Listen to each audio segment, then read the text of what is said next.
All right, and welcome to episode 6 of The Self-Made Math. Before we jump in, I want to just take a few minutes again, as always, to thank Pat Ford and the Coalition Radio Network for giving me a platform to talk about something that I care deeply about, which is the issue of innumeracy and making sure that our kids grow up with all of the math skills that they need so they can have the best possible futures. And to that end, I want to encourage everyone, if you've not already subscribed, please hit that red subscribe button. It takes 2 seconds, and it means a lot because we get more popular with the YouTube algorithm. And if you have subscribed, I would ask that you find your favorite clip on the Coalition Radio Network, share it with a friend, and suggest that they also hit the subscribe button. I will tell you that into an election year, we've got a lot of interesting issues to discuss as a state. At the school committee level, at the state level, with COVID restrictions for both of those, taxes, happy hour, whether or not we can have backpack leaf blowers, right? So, Pat and his mighty tripod are out there, getting raw coverage of all of these events. So stuff you will not see anywhere else because, frankly, WJR and WPRI aren't sending trucks out to a lot of these events, but they give you the opportunity to see if they're covered, give you the opportunity to take a good long look at the people who are making the decisions around here so that you can make your best decision in November when we go to the polls to figure out who's going to run this place for the next 4 years. So with that, hit that subscribe button, share the links, get the word out, and we will move on to this evening's episode. So in a nutshell, we are going to follow the arc of 2 students as they learned math from 4th grade to 12th grade, so senior year of high school. And those students will be me. And one of those students will be a very good friend of mine from 4th grade who we got separated into different buildings, which we'll talk about, and then reunited in 12th grade for advanced placement chemistry and how that all worked out. And at the end of that story, there's a really good lesson for those of us who are trying to get our kids up to speed with their math skills here and now so that they don't run into some of the same headaches that I did. So with that, the year was 1980. I was in 4th grade. Ronald Reagan was on his way to becoming elected president. There was a Cold War going on with some country called the Soviet Union. They're a slightly different menace today. They're known as Russia, but the Cold War was on. And if you're kind of struggling because maybe you don't remember back that far, or maybe you weren't even walking or crawling on the earth at that point, the show on Netflix, Stranger Things, will give you some idea of what the world was like back in the 1980s. But I was a 4th grader in 1980. And a couple months into our school year, we had a new student join our class, and he and his family moved to the United States from England. And his dad worked for a chemical company and got a work transfer to the United States. So one of his 2 sons ended up in my classroom sitting next to me, and became very good friends. He was a smart guy, very funny, moved through school very easily. So you could attribute that to one of 2 things, and I think it was a little bit of both. He was a very bright individual. He had some just big brain, big brain. But he also came from a different school system. And if you've heard some of my other episodes, I occasionally mention something called A Nation at Risk, which was a paper that was commissioned by President Reagan to examine the status or health of the American public school system, specifically around math and science. And the concern there was that we were, 10, 15 years away from, removed from the space program where, we put objects in orbit, we put people on the moon, and suddenly America was losing its math and science mojo. So what did we need to do as a nation to restructure education so that we could maintain our edge? So Paul came into this situation. He was the guy, it's his name. I wasn't supposed to use it, but that's fine. So Paul came over and from the UK, and he was just very advanced in math and science. And he was an interesting case study because how much of that was, his own intellect and how much of it was he was just in a different school environment in a different country, and they were doing something different and getting better results than we were. But Paul and I became good friends. We were in the same reading group. We were in different math groups. He was in the advanced group and I was in the struggling to get by group. And we had one thing that we did as a class in math. So we, went off and did our group work. So the advanced class moved a little bit faster and did a little more stuff, covered more material. The barely getting by group that I was in, barely got by, right? So we kind of lived day to day and did our best. But the one thing we did as a class was to practice our math facts. And we would have 3 manila folders like this, and they had punch cards, little holes punched in them, and they had different math facts. And then you would put a slice of paper inside of that folder, and when the teacher said go, you would answer all the questions. So, there was one for multiplication, there was one for subtraction, there was one for division. Addition was kind of a given at that point. But we would have these 60 and 90 second sprints where we would just have to go through, and it was the same set of problems every time, but just try and whip through as many of them as we could.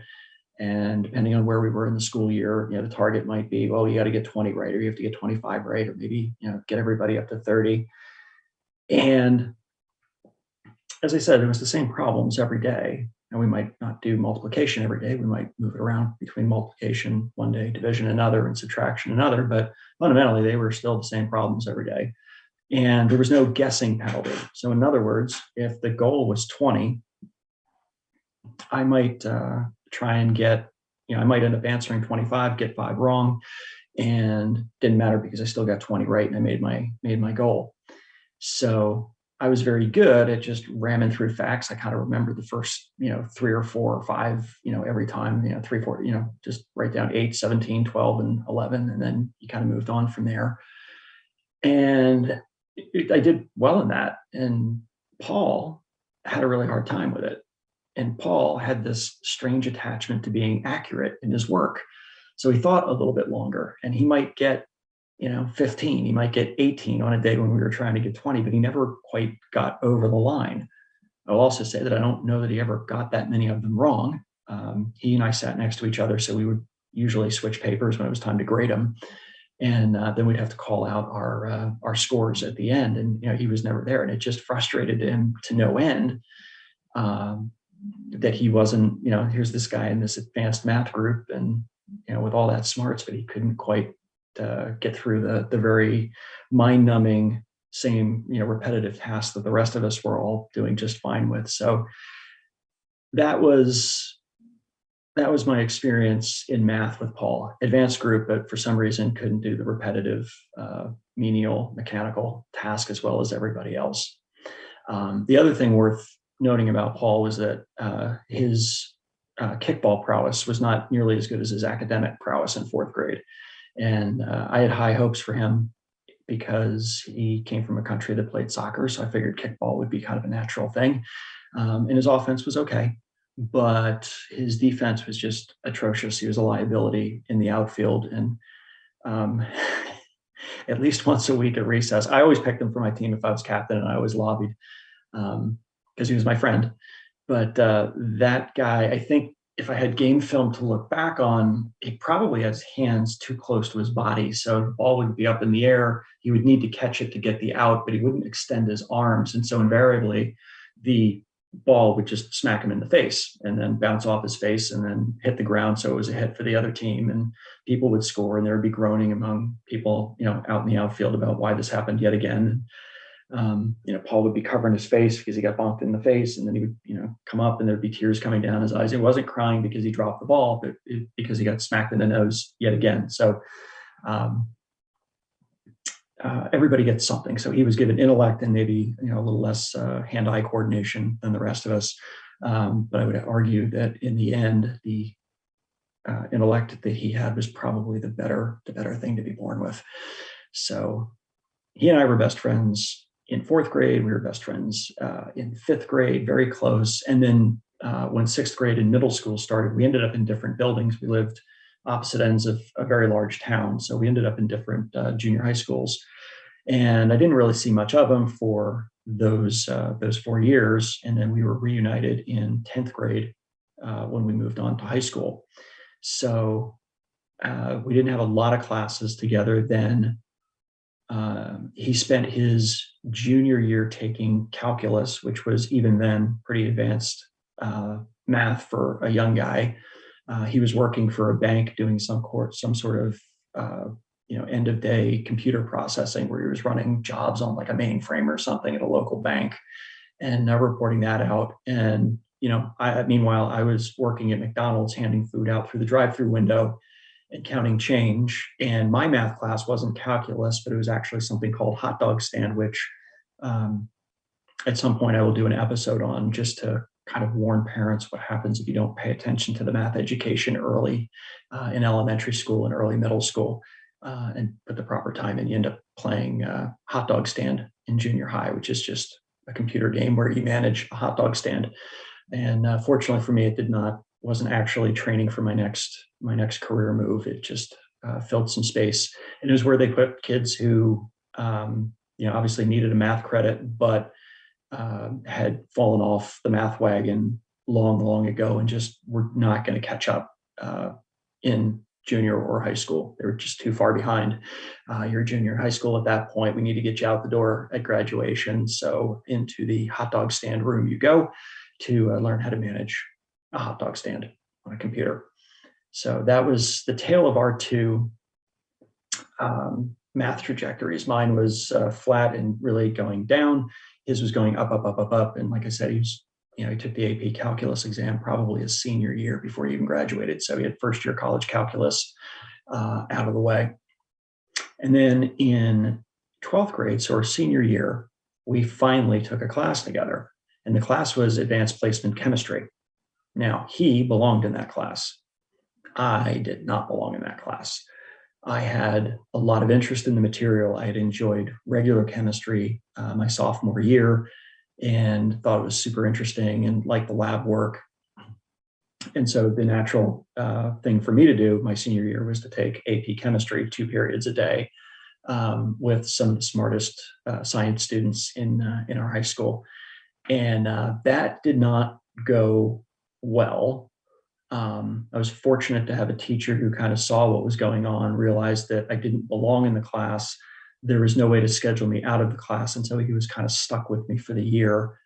But he noticed that, I was interested in the material. I did those parts of the homework that I could do. I was very good at writing up lab reports when we were, working together as groups or partners, doing experiments in the lab. Never caused any trouble with the lab in terms of safety, which I cannot say for some of the other high-minded science students in there. They were always looking to push the envelope a little bit. So we did have some fires and chemical reactions that went awry and required that they actually turn on the hood to suck the fumes out and put them out of the building into the atmosphere. So, but yeah, I wasn't a troublemaker, and I tried hard enough, but I was never going to do better than a C, and that C was a very generous grade that I received. And the reason that I couldn't do better than that and really didn't belong in that advanced placement chemistry class was that I had long ago stopped learning math fundamentals somewhere around fractions. And coincidentally, fractions were covered for the first time in detail in fourth grade. So that was actually a pretty good year for me. And then it all fell apart after that. And so when when it came time to do sophisticated math to solve sophisticated science problems, I just did not have the skill set that I needed. And one of the issues that I had, I'm going to pull up an example here in just a second, was basic notation, vocabulary. I didn't speak math. I didn't know math words, and I didn't understand math notation. So if you don't know those things, it's like trying to read instructions. If you've ever gotten a household appliance, it's like trying to read the installation instructions, in Korean or in German. If you haven't studied those languages, it's not going to go well. And so I was in the same place. I couldn't read it. I couldn't write it, couldn't interpret it, didn't know what to do with it. And so just as an example, something that we know from Common Core to be exponential notation. So we've got this 5 times 10 to the 4th. I had no idea what to do with that. And maybe you do, maybe you don't. I do know that it's prominent and really heavily emphasized in Common Core, and I'm grateful for it. And I always smile when I see it because, really didn't get to fully participate in advanced placement chemistry because I couldn't do this. And so, that 5 times 10 to the 4th, if I had only known that that was the same thing as saying 5 times 10 times 10 times 10 times 10, which is the same thing as saying 5 times 10,000, because that's what 10 to the 4th is, and that's what 10 times 10 times 10 times 10 is. And that would have gotten me 50,000. But I didn't know exponential notation. I didn't have a great understanding of place value or the importance of it. And so it went over my head. More to the point, in chemistry, you're not dealing with big numbers. That's hopefully, if you're dealing in finance or business, hopefully you're dealing with big numbers, right? You've got positive exponents on that 10. But in science and chemistry, in my experience, you're dealing with smaller numbers. So we had negative exponents, which were even scarier, right? Because I got a negative sign on it, and then you really got to flip out. And then, heaven forbid, you get the fractions, but we can cover that another time. But that negative exponent, well, geez, again, it's just telling you to, take the 5, know that the decimal point is to the right of the 5, and then move it 3 places to the left, because that's what the negative sign is. Again, had no idea. And all this was telling me is 5 divided by 10, divided by 10 again, and then divided by 10 a third time. And what that's going to end up is 5 over 1,000. And we know that that's fraction form, and then we can go to decimal form, and it's that number there. And so, and it appears that for 2 weeks in a row, I've made a typo on my slides, because that should really be 2 zeros and then a 5, because we've got tenths, hundredths, and thousandths. So that 5 should be in the thousandths place. I know that now, but I did not know that in 1988 and 1989 when I was taking AP chemistry. So why do I tell this story about 4th grade AP chemistry, the disaster that it was, and the fact that I failed? Well, I didn't fail, but I passed barely for my good attitude. But my inability to do some pretty basic math, really, in the grand scheme of things. I know it looks super complicated, but my 5th grader, our kids are doing this in 4th, 5th, 6th grade. He was still in public school and he did it. And, but I wasn't able to do it at the time. So the reason I bring all this up, the inability to read the math, to interpret the nomenclature, to know what the terms mean. We had a lesson earlier this year called The Distance Between Two Rational Numbers. And we have a big fancy math word there, BFMW, as I like to call them. Rational numbers. What are those? This is not a new word, but it was something that we learned probably in 4th grade, definitely 5th. It's a term, and all it means is any number that is an integer, so it doesn't have a small fraction attached to it or a decimal. It's just a whole number, 1, 2, 3, 4, 5.0. But it's those numbers, it's fractions, it's decimals, it includes 0, and it's positive or negative. And all of that was laid out in whatever lesson in whatever year we learned it. But we hadn't seen it for a while, because it's just not the kind of thing that comes up in normal conversation in our house, right? Nick, I need a rational number. doesn't happen. So the vocabulary word was forgotten, not a big deal. So long as, and of course we can do this now, we couldn't do this back in the 1980s. If you don't know what it means, or if you have questions about what it means, in order to avoid making a mistake going forward, take 2 seconds and Google that term and make sure we understand what it means going in. And so we did, not a big deal. But reinforcing the fact that we don't just read that as the distance between two numbers because we're not sure what the rational part means, that's not okay. And that's going to cause trouble down the road. And that's a very good example of the sorts of shortcuts that I was taking throughout my elementary and middle school career with math until it became too late for me to catch up. So knowing those vocabulary words, trying to learn them on the first try, trying to make sure you use them in your solutions, and knowing that they're saying rational numbers for a reason. And if you don't know what that means, you need to go figure it out before you start the lesson or before you start the problem set. And then later on in the lesson, we had the material that's in this box. So we see the word rational numbers there, and it's just kind of read the phrase because it sounds all mathy. For two rational numbers, P and Q, the distance between P and Q is P minus Q with some weird brackets going on the outside there.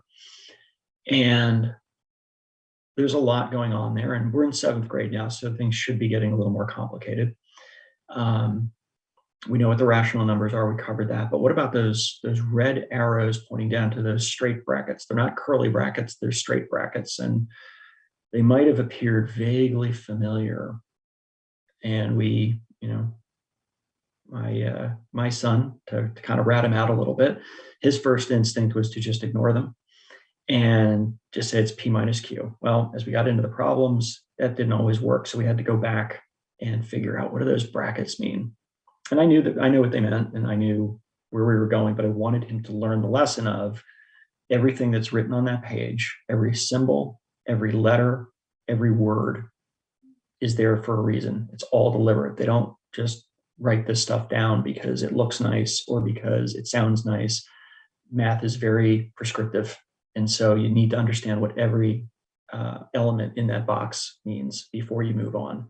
And you can just look it up or you can ask. But those brackets, for those who have been waiting on my every word to find out what they are, it's absolute value.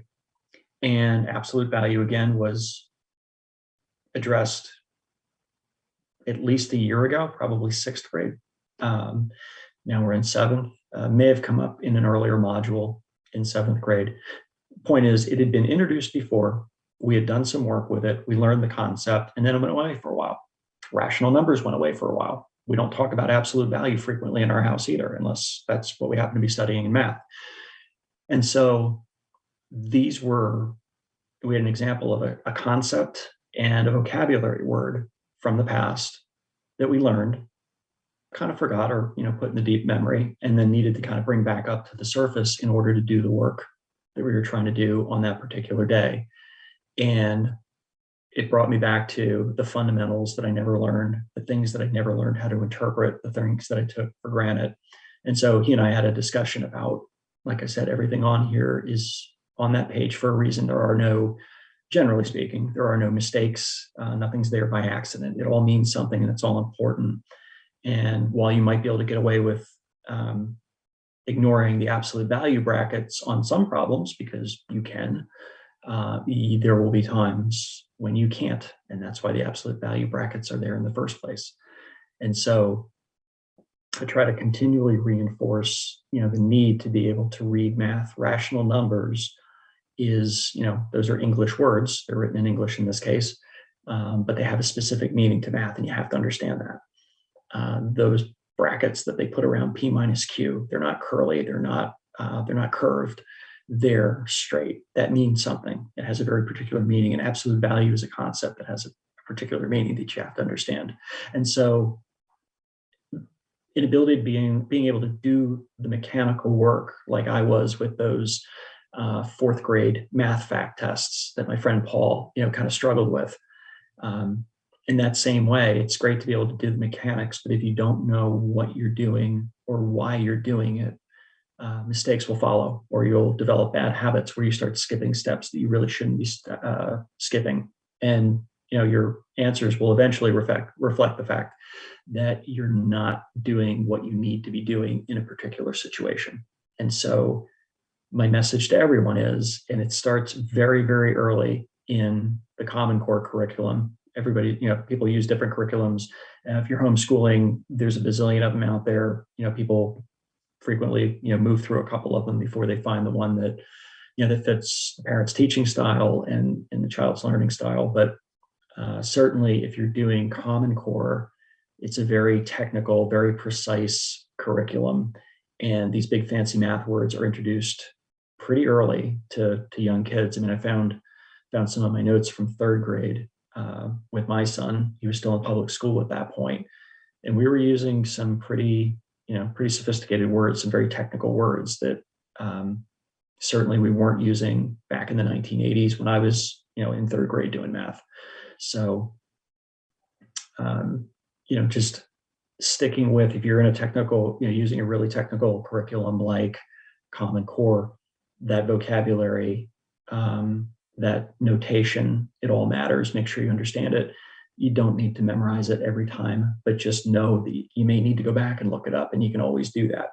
And your answers and your process as you move forward will be better for it, because you're going to get better results. And the 5 minutes that you take refreshing your memory on rational numbers is going to pay big dividends down the road, because you're not going to be getting a page full of wrong answers on a problem set and figuring out, I don't know why these are wrong. I'm doing everything that I'm supposed to be doing, unless you're not.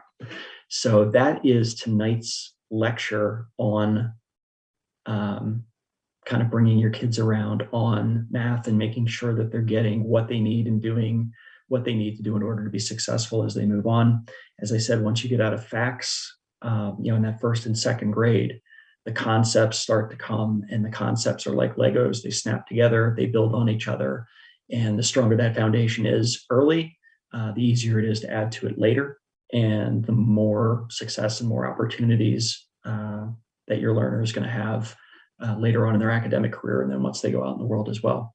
So hopefully you enjoyed and will take this terrible warning that I've given you to heart. You don't want to be me in AP chemistry. You want to be Paul, the guy who, by the way, not only passed the advanced placement chemistry exam in his senior year, so he got to waive his first year chemistry requirement when he went off to college at Cornell with a big briefcase full of grants and scholarship money that he used to pay for that. So that's the guy you want to be, the guy who other people is paying for his higher education at a really good school, and is able to knock out some of his first year requirements because he had done so well in high school. So that's the guy you want to be. You don't want to be the guy playing computer games about managing a hot dog stand. You don't want to be that guy.